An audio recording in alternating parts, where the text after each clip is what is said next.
Hemos llegado al día miércoles y hoy vamos a hablar sobre el ajuste de cuentas. Porque si hemos estado hablando durante todo el trimestre sobre administrar para el Señor, debe llegar algún momento en el que el Señor ajuste las cuentas con todos sus siervos. Vamos a estudiar este tema luego de hacer una oración. Nuestro bondadoso Padre Celestial, necesitamos sabiduría para saber qué es lo que tú estás preparándonos para poder presentarnos delante de ti a medida que estamos estudiando tu palabra. Y suplicamos que al estudiar este día nosotros podamos comprender qué pides de nosotros hoy. Lo pedimos en el nombre de Cristo Jesús. Amén. Amén. En esta semana, pastor, hablamos un día sobre esa promesa de la vida eterna y sobre el hecho de que Jesús volverá, una promesa que está asegurada por su primera venida y lo que Jesús hizo en la cruz del Calvario. Y creo que eso, aunque todavía no habían visto la muerte de Jesús, los discípulos lo tenían en mente. ¿Qué va a pasar cuando se acerque el final? ¿Qué va a suceder cuando se acerque el final? ¿Y qué es lo que va a llevarnos hasta ahí? Y bueno, Mateo 24 y Mateo 25 nos presentan un panorama, pero pastor, me gustaría que nos ayudara a ver el panorama de la iglesia que se presenta en Mateo 25, donde se nos cuenta las cualidades, características, carácter que debe tener la iglesia de Dios. Cómo esto que está presentado en Mateo, en esas parábolas en Mateo 25, nos ayuda a saber qué es lo que Dios va a juzgar al final en la iglesia o en su pueblo. Muy bien, en esta sección que ha sido llamada el sermón profético de Jesús, Mateo 24 y 25, o sea, los capítulos 24 y 25, Jesús trata de dirigir la mente de sus discípulos de tiempo, de señales, a asuntos espirituales, que son lo más importante. O sea, en otras palabras, lo que Jesús está diciendo es, mira, no importa si tú no sabes cuándo yo vengo, de hecho no lo vas a saber nunca, y eso tenemos que comprenderlo, no lo vamos a saber nunca, no lo vamos a saber, no pongamos fechas, no ponga fechas, no crea fechas, y tengo que enfatizar eso, pero luego a veces nos concentramos en esa primera parte, aunque Jesús dio ciertas señales, pero que no son el mapa completo, solo es como cuando usted pone un mapa para conducirse a un lugar y usted ve que ahí hay una carretera, pues ya cuando va por la carretera usted,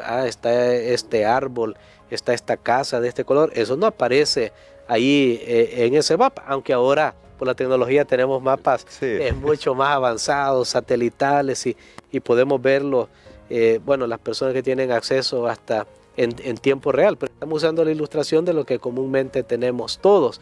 Ahora, Jesús dice, no conocen todos los detalles, pero aún no se preocupen por esos detalles, preocúpense del ser, no solamente de lo que ven, sino a quienes quiero yo llevar al cielo cuando venga, qué van a estar haciendo ellos. O sea que lo más importante es lo que somos y lo que hacemos, que el conocimiento que podamos tener de alguna fecha. Ahora, pero lo que somos y lo que hacemos está relacionado en quién hemos creído. Y me gustaría que lo comprobáramos con una de las tres parábolas que hay en el capítulo 25. De hecho, está la parábola de las 10 vírgenes, está la parábola de los talentos y está la parábola de los cabritos y las ovejas. Pero nosotros vamos a concentrarnos, como lo hace la lección, en una sola de ellas porque es suficiente y tiene que ver con la parábola de los talentos. Para tener un poquito de contexto, vamos a leer de qué se trata esta parábola en Mateo capítulo número 25. Vamos a leer del versículo, en primer lugar, del versículo 14 hasta el versículo 18. Que dice así: el reino de los cielos es también como un hombre que al salir de viaje llamó a sus siervos y les confió sus bienes. A uno le dio 5 talentos, a otro 2 y al tercero 1, a cada uno según su capacidad, y se fue lejos. El que había recibido 5 talentos enseguida negoció con ellos y ganó otros 5. Del mismo modo, el que había recibido 2 ganó otros 2, pero el que había recibido 1 cavó en la tierra y escondió el dinero de su señor. Muy bien, aquí tenemos esta historia que Jesús dice, el reino de los cielos es semejante. Todo esto es una frase que tiene mucho significado. Y dice, le entregó sus bienes, o sea, eran de él, se los dio a sus siervos para que los negociaran, para que los administraran. En primer lugar, aquí tenemos una gran lección. Los que recibieron estos talentos no eran los dueños, simplemente eran los mayordomos, eran los administradores. Creo que en las cosas que hemos estado estudiando este trimestre es de la misma manera. Reconocemos que todo lo que hay, nosotros solo somos administradores. ¿Por qué? Porque fue Dios que creó todas las cosas, no las trajimos nosotros a la existencia. Y cualquier producto que un ser humano haga está basado siempre en un material preexistente. ¿Quién hizo ese material preexistente? Bueno, lo hizo Dios.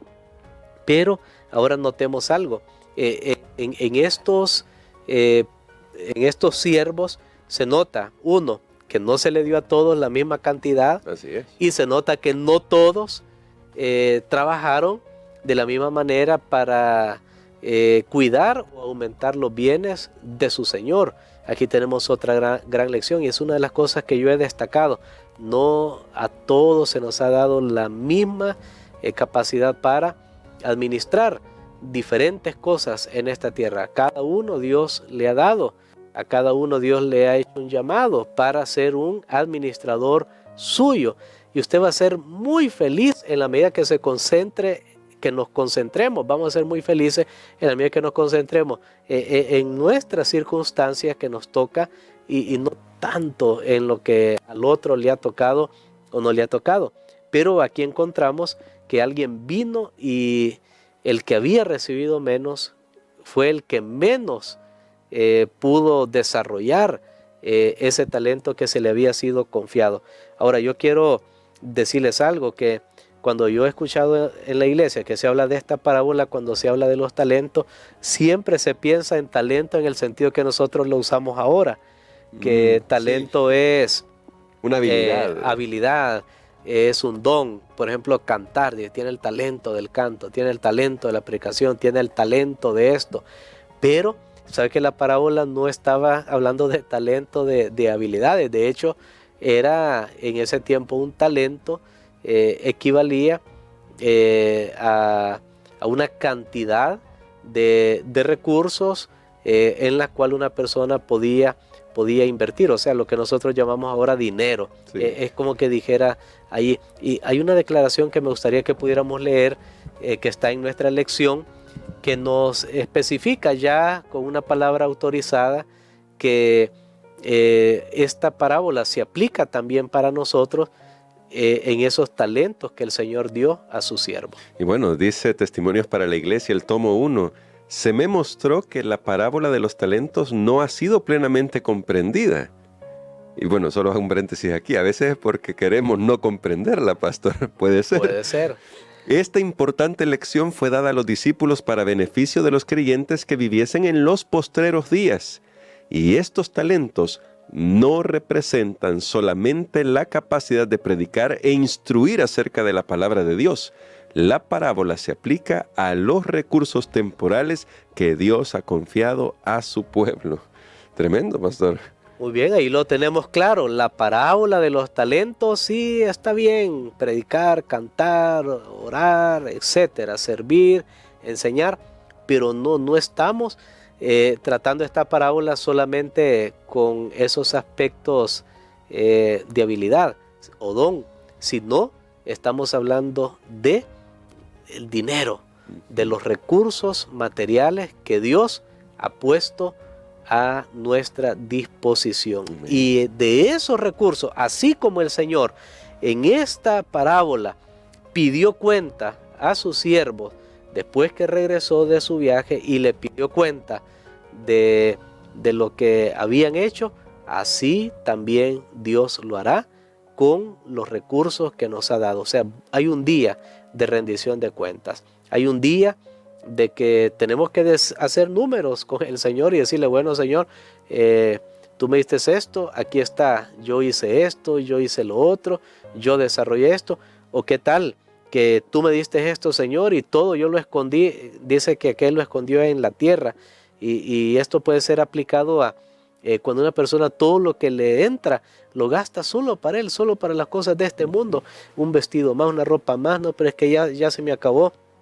A mí me llamó la atención y sabe que no tiene que ver con una persona religiosa, que una gran estadista que tuvo Alemania recientemente, una mujer, Angela Merkel, ella ya se retiró de gobernar su país, Alemania, pero ella muchas veces andaba con la misma ropa. Y un día le preguntaron, bueno, usted es la estadista aquí en Alemania, o sea, la presidenta, como lo podríamos llamar en nuestros países, y ¿por qué usted no anda ropa diferente? Ella dijo, no, es que yo no soy modelo, yo soy una servidora pública. Y es bien interesante, me impactó la respuesta de ella, porque a veces nosotros lo poquito que nos llega, o mucho o medio, lo que sea, podríamos estar concentrados. Sí, no, pero es que ya este zapato ya me lo vieron, esta camisa ya me la vi, esta corbata, y podríamos estar dejando todo el dinero, y claro, y las necesidades nunca se acaban, hermano Gerson. Jamás. Si una persona, cuando le viene su recurso, se pone a pensar, es que tengo que comprar esto, pagar aquí, entonces no me va a quedar para diezmo y para las ofrendas. Pero ¿qué significa? Si no me queda para eso, indica que todo yo lo estoy poniendo para esta tierra, donde al final todo va a ser ceniza. Y qué tremendo, pastor, esa perspectiva, porque Dios dice en esta parábola, el Señor Jesús nos dice en esta parábola que arregló cuentas, y el que había recibido menos pensó como a veces nosotros pensamos, es que los que tienen más son más responsables. Y ese texto lo hemos destacado, esa idea la hemos destacado, porque siempre decimos, es que lo que pasa es que los ricos, los que tienen más, los que están mejores, en mejor condición. Pero, ¿qué nos dice esto sobre nuestra responsabilidad personal para con Dios, pastor? Bueno, para mí esta parábola es preocupante desde el punto de vista espiritual, porque más bien esta parábola me habla de que el que tiene menos recursos debe tener más cuidado, porque piensa, no, yo no tengo que rendir cuentas, o lo mío es poquito, no hace diferencia. No, el maestro va a requerir de todo, y a veces las personas que tienen más recursos, que muchas veces a esas personas se las quiere cuestionar, ese tiene dinero porque a saber qué anda haciendo, ¿verdad?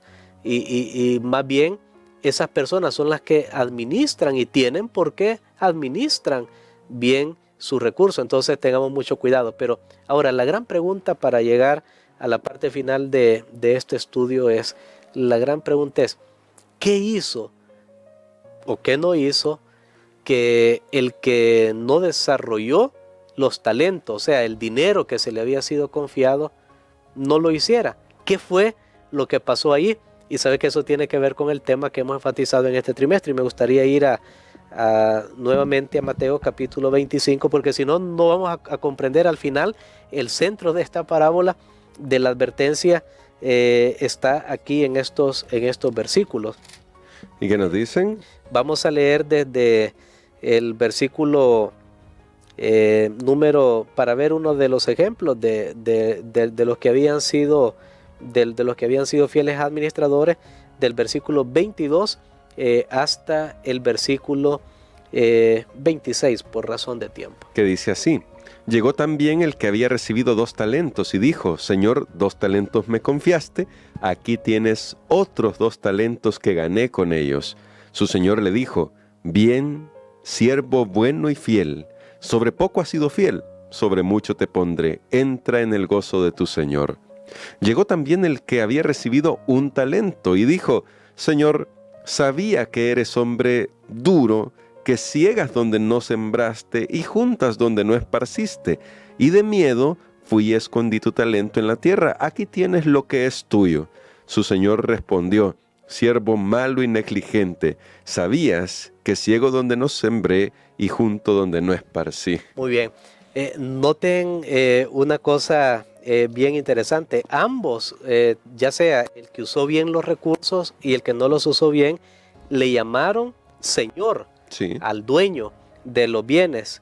O sea, tenían una relación, Pero uno de ellos dice, aquí lo tienes, mira, gané. Mira, yo creí en ti, creí en mí, en lo que tú me habías dado la capacidad y yo lo invertí. Mira, aquí tengo ahora mucho más. Y estudiamos este trimestre que hacer tesoros en el cielo son las almas que estamos ganando cuando usamos nuestros recursos económicos, nuestra vida, nuestro tiempo y todo. Entonces podemos decirle al Señor, Señor, aquí mira, no solo me voy a salvar yo, está mi familia, pero mira, también mis vecinos, también mis amigos, también estos aquí que vine a predicar el evangelio a este lugar que no te conocía. O sea, eso es lo que Dios está esperando, hermano. No espera menos que eso. No espera menos que eso. Pero el que no dio nada, el que simplemente se presentó él con su dinero, pero no tenía a su alrededor ganancia. O sea, no habían personas que podía presentar aplicando de hacer tesoros en el cielo.